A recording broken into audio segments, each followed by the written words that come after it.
Bismillahirrahmanirrahim. Assalamualaikum warahmatullahi wabarakatuh, and a very good morning to all. On behalf of Akta Niaga Sdn Bhd, I would like to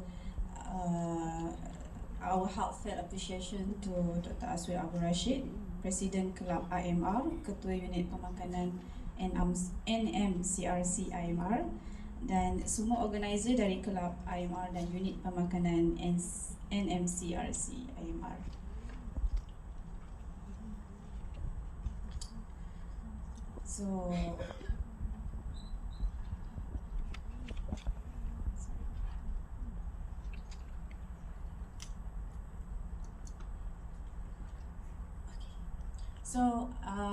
I'm Shafika, the co-founder of Akta Niaga Sdn Bhd.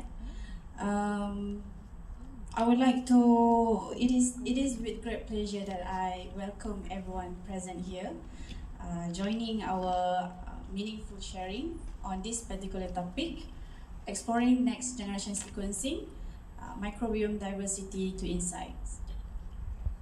A brief sequencing refers to the huge amount of DNA molecules that are able to be read at the same time.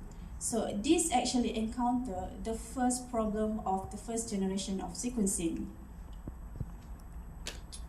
The third generation sequencing, however, the NGS suffers from a setback, which is amplification bias, because it uses short read of sequencing.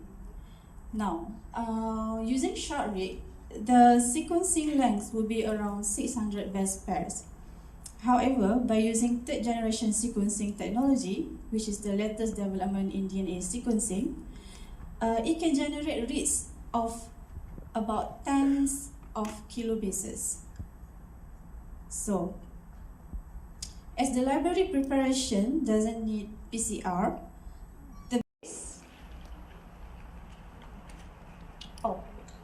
free nucleotides, and also they have the fluorescent label ddNTPs. So what is the difference between free nucleotides and the ddNTPs? They are actually labeled nucleotides that are lacking of hydroxyl group. So without the hydroxyl group, the bonding to the adjacent nucleotides ataupun kita panggil during the replication, the next nucleotides cannot be bound to these DNTPs. So this will lead to the termination of the DNA synthesis. So as you can see here, there are 4 different nucleotides and labeled with different colors of as the base call. So this however, in NGS sequencing, besides the same library preparation of the denaturation of DNA, actually the NGS sequencing also can be used for RNA. So for RNA, it will be reverse transcribed first into cDNA, and then the cDNA will be, it can be used for the amplification using PCR. So there comes the limitation of the NGS sequencing, as it will cause amplification bias. Now, after the DNA is denaturated, so the adapter will be ligated to the DNA, to the single stranded of DNA. So there will be 2 different adapters. These adapters are actually short lengths of oligos that are compatible or complementary to the sequencing equipment.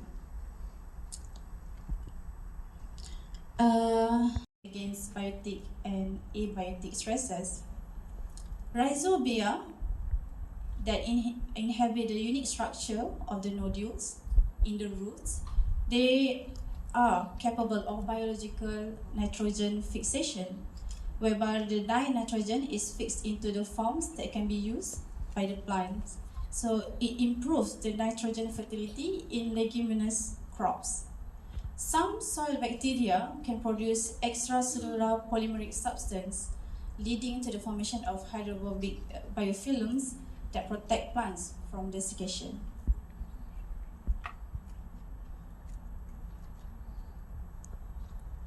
So soil microbiome impacts 4 key concepts to the plant and also the soil itself.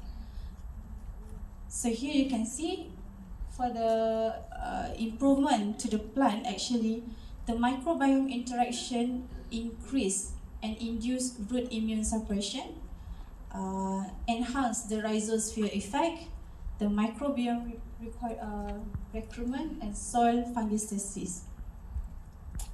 As for soil microbiome, it mitigates the negative consequences of climate changes in 4 aspects. Is by using microbial enzyme inhibitors. Now, by using microbial enzyme, it can cause the bacteria, it will disrupt the functional activity of the bacteria to produce toxins. And the next one is metabolically engineered bacteria, whereby harmful metabolites can be disrupted, can be introduced to the bacteria, and it causes the bacteria to produce a more beneficial metabolites in order to counter the harmful metabolites. Ini Muhammad Nazri again, Muhammad Nazri Abdul Bahari from Apta Niaga Sendirian Berhad. Okay, you have learned from Dr. Fika just now about the principle, the application, the history of NGS, and my part is to cover the recent advancements of NGS in microbiome studies.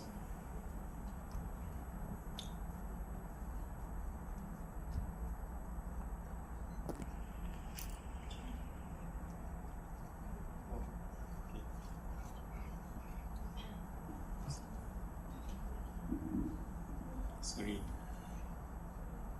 Okay. So, Sanger sequencing has been introduced in 1977. That time, only one single nucleotide can be sequenced at one time. And then in 2005, around 2005, next generation sequencing has been introduced.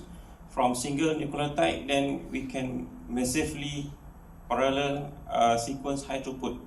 Millions of DNA can be sequenced at one time. So this is improvement have been introduced from time to time. So what collectively the objective of introducing the new technologies is to get a faster data acquisition. For example, you can get the faster data in real time during you sequence during you do the sequencing. Second, you want to get a higher accuracy in sequencing data.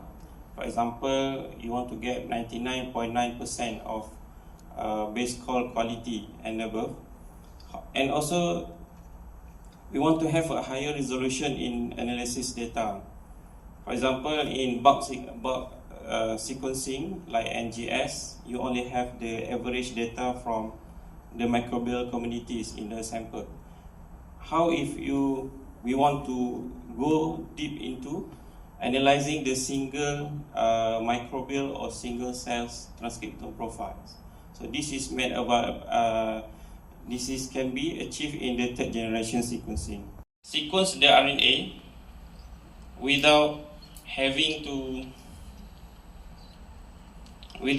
to amplify the RNA so that you can sequence the RNA at its native form.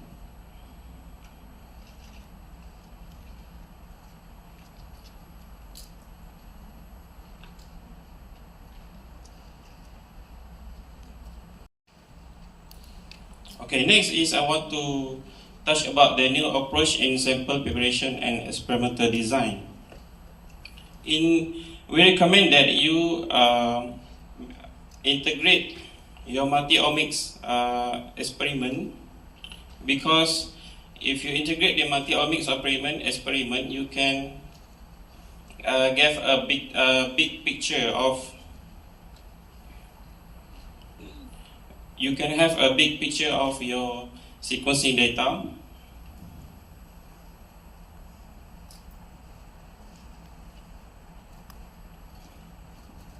And then we recommend you to have a mock microbial community standard. This microbial community standard is a synthetic microbial mixtures with precisely defined composition of non-microbial species or strain. It is designed to mimic the natural microbial communities so that you can use these mock microbial communities as a benchmarking sequencing platform. So it can evaluate the accuracy, sensitivity, and reproducibility of different NGS platforms.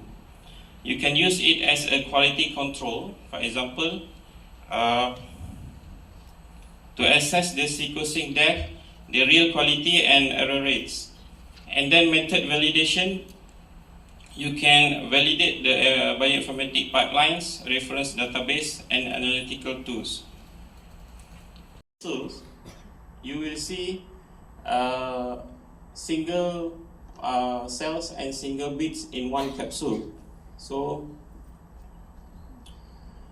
from here, the next step is the lysis buffer inside the microparticles will lyse the cells and then expose the RNA into the microcapsules, and this RNA will hybridize with the adapters inside the capsules.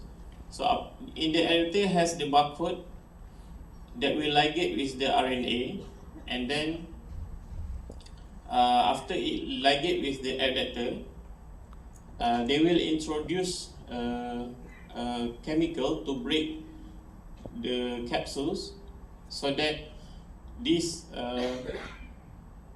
RNA will be pulled together and further proceed with the sequencing. The good or the improvement or the advantage of this single cell sequencing is, even though they are mixed together, since they have been ligated with the barcode of the bits, so even though you proceed with the sequencing, you will have each molecule of the RNA will have the barcode. So when you do the sequencing, it can sort back to its own original cells, because you it already have a specific or unique barcode. Every bits carry their own barcode that attached to the RNA from the single cell. So even though you sequence, you have the cell, you have the data of cell origin and gene of origin. Question, you can just raise your hand. Let me give you the mic. So can Zul help me to speak? So anyone has any question? So I think I'll start. Okay, I have some questions. So I was interested with the example that you guys gave related to biofertilizers from your clients. So you showed that you can identify the microbiota in the biofertilizers. So I'm interested to know whether the microbiota is consistent in like different batches of preparation of the biofertilizers, or like when you guys did the test, is it just for one batch or multiple batches? The customer sent us in multiple batches. Sorry. Okay, the microbiota that we received, the data that we analyzed, the customer did not send batches of sample with similar samples. Different customers send different products. Oh, okay. Yeah, I'm just wondering, like when they prepare the biofertilizers, is it consistent, like the microbiota will be consistent between this preparation and then the second or third preparation or something like that? Do you guys have any answer to that? So actually, I think that is for the quality control of the products in case they are producing or they are manufacturing their own biofertilizers, which can also be carried out by us. In this case, our customers, they send us their soil sample because they are doing like pre-planting measures. So they want to know if their area of plantations are contaminated with pathogenic microbes. So based on the Corona and based on our own database, we found a few pathogenic microbes and also beneficial microbes. So these pathogenic microbes are actually can cause diseases specific to the crops itself. So for example, Ganoderma boninense, they can't cause disease to the cucumber, for example. So Ganoderma boninense are only cause diseases to the oil palm. So for our customer, because it is actually confidential, we cannot tell you, but the pathogens that we discovered are not giving the risk to the crops that they are going to plant. The microbe, is it doing the, are you doing the genetic modifying the microbe? And then is it just now that you say about the transplant, is it transplant to the patients? Okay, those microbiome engineering that I share with you are actually based on articles and published articles. We as the molecular service provider, we don't actually provide that kind of services. However, we did molecular cloning that can help on the transformation of these genes of interest that you like on host bacteria, something like that. But coming back to your questions, actually our lab personally didn't do that kind of. But that is happening overseas. Yeah, it's from the literature, but the clinical they are still in the stage of clinical trials, and I think the only microbiome engineering that have been approved by the FDA is on the fecal microbial transplantation. Yeah, only that. So what I mean is, I think that's become a trend in the future. Maybe the antibody will be replaced by some GMO microbes. Yeah, those are some strategies that you can approach for your projects. Thank you so much. Thank you.